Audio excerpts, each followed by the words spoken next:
just don't tell you this.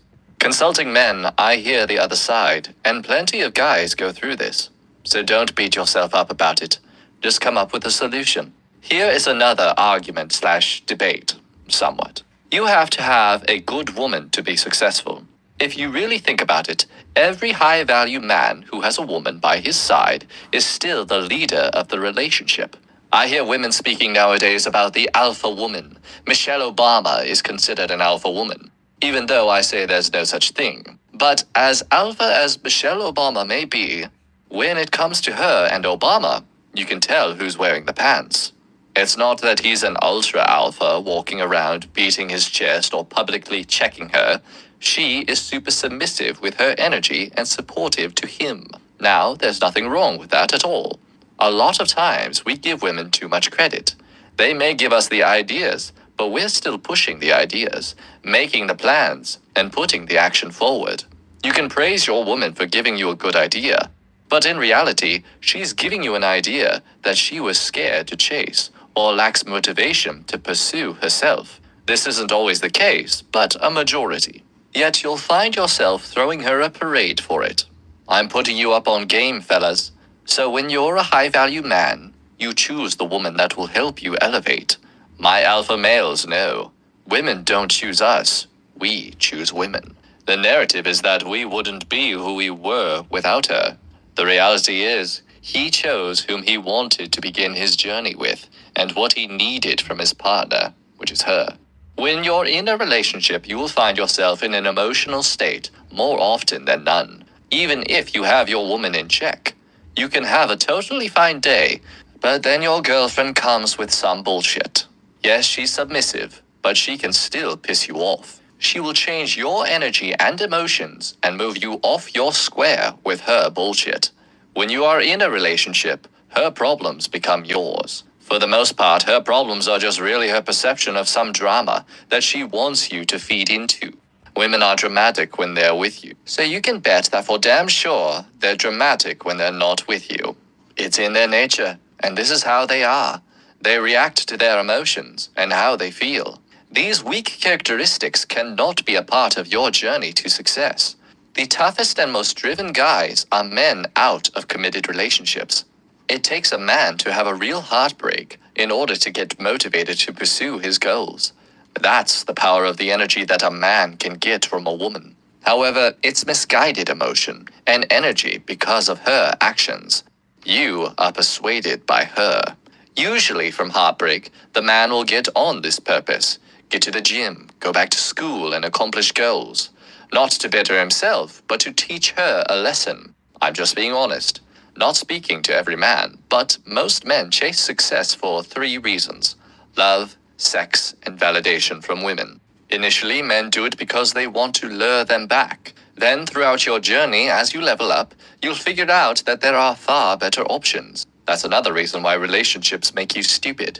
There's billions of women in the world, and millions of places you can go. Why would you think that your only options for your companion, mate, best friend, and soul of your life can come in a few options? She will be there in a locally social environment, work, high school, or college. Given all the people in the world, people find their mates in these 3 selections. Men aren't supposed to be with one woman. That's why the men that are committed find it hard for them to do it, because it's not natural. The more time you spend with a woman, the more of her energy you pick up. Feminine energy, that is, and eventually becomes more emotional. Around someone who is constantly indifferent, which eventually will make you indifferent, because you've made decisions constantly with your mate that you didn't care about. One of the most alpha animals is the wolf. The wolf is able to stand alone, as a man should also be able to do. Relationships make you weak. Spend too much time with your woman. Watching gossip or reality TV shows, for example, will give you the sense of humor of a woman. You are who you hang around. If you spend too much time around your woman, you will become her. The reason why you don't get sex as much, and she gives you a hard time, is because she's feminized you. You are not the same alpha that you were. You fell off. Women are attracted to men with options. The moment that you declared you didn't have any more options, and it was all about her, you lost your value. It's kind of like getting a brand new car off the lot. It's brand new, but as soon as you leave the car lot, it depreciates in value. As your value goes down from committing to one woman, her value goes up, being the one chosen by one man. This gives her status in value around her coworkers, people at church, friends, and family. The real reason why a woman is so happy about marriage isn't because you love her so much. It's because she has a man that guarantees her stability, declaring that he will stick with her through thick and thin. In translation, that means if she's on some fucking bullshit, you vowed to God that you will stay with her. Relationships, even marriages, are typically bad now as well. People don't go into relationships or marriages for the right reasons. They look at it like something that they want to try, and that's the reason why the divorce rate is so high.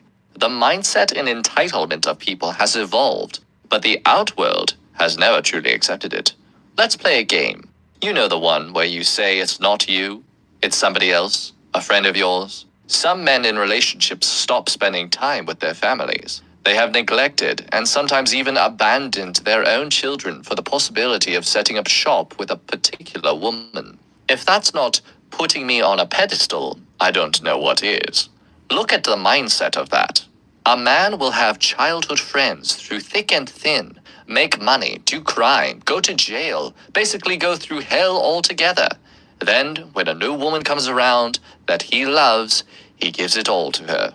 He'll neglect his relationship with his friends. And then, when his relationship ends, you come back like a boomerang. You see what love makes you do? It makes you weak and stupid.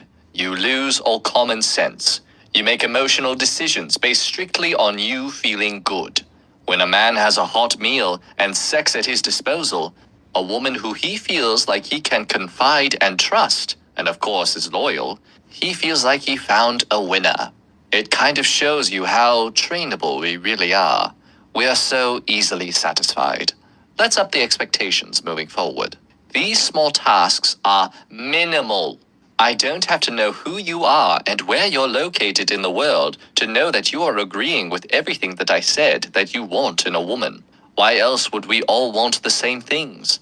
The same things that can make us happy, can be taken away, and then break us down. That's the power you give one woman when you commit and are in a relationship.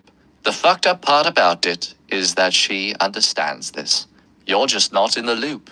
Learn to love the way women do. Love a woman for what she does for you and how she makes you feel at the time. When she stops checking out the boxes in your checklist that you made the day you committed, you drop her and leave her ass, just like she would do to you. Society will have you trained to go through unnecessary bullshit. Once love and respect is gone out of the relationships, it's pretty much over. People are comfortable and end up even having more resentment for the waste of time they spend together, knowing in their heart they wanted to be apart. Live in abundance. If cupcaking is your thing, then do it with who you want to do it with. When, how, wherever, and whenever. If you want to be in love with 5 girls and that makes you happy, then do it. We have been trained to believe that you're only able to love one person at a time. Seriously, one man cannot continuously gain energy from one woman, unless he is soft, weak, needy, or stupid. There has to be a continual balance of multiple energies in order to bring that man to a true high value. Relationships will make you stupid, and they will make you weak. If you're currently in a relationship, you will be in defensive mode against this statement. If, and most likely when, their relationships end, you will look back at your old self and say that this is true. Then you will be on your journey to get to your next level from the heartbreak experience. Being a weak man in a stupid relationship didn't pay off, did it? A king was made to conquer at will, not be in a weak mental space and unnecessary battle of emotions. If you're in a relationship, as I know people that are reading this book, answer me this question. I want you to tell me, is all of it worth it? Do you go through a lot of bullshit? Yes or no? The answer is yes, and yes. You can live a bullshit-free life and do whatever the fuck you want and go wherever the fuck you want to go. You can make money online and sleep with whomever or whatever the fuck you want to, and don't have to hide shit. This life isn't just for famous people in movies, entertainers, and rock stars. You can have this lifestyle, and you don't have to fucking be rich to do it. Don't get caught up trying to be normal and end up being in a stupid relationship. Even if you are a one-woman man, realize she's not your fucking property, and you are not hers. That's how you feel, right? Boom, got you. That's because relationships make you stupid. The new definition of falling in love should actually be losing integrity. The moment that you tell the woman, I love you, basically indirectly shows her that. Because from then on, it's not about you anymore. It's about what you can provide for her, and where on your grind you will take her. We all die alone. Is she really worth it? Something to think about. Take away their value and power. Chapter 2. Fuck them and friendzone them. One of the key things that I do in my game, and I often don't speak about, is this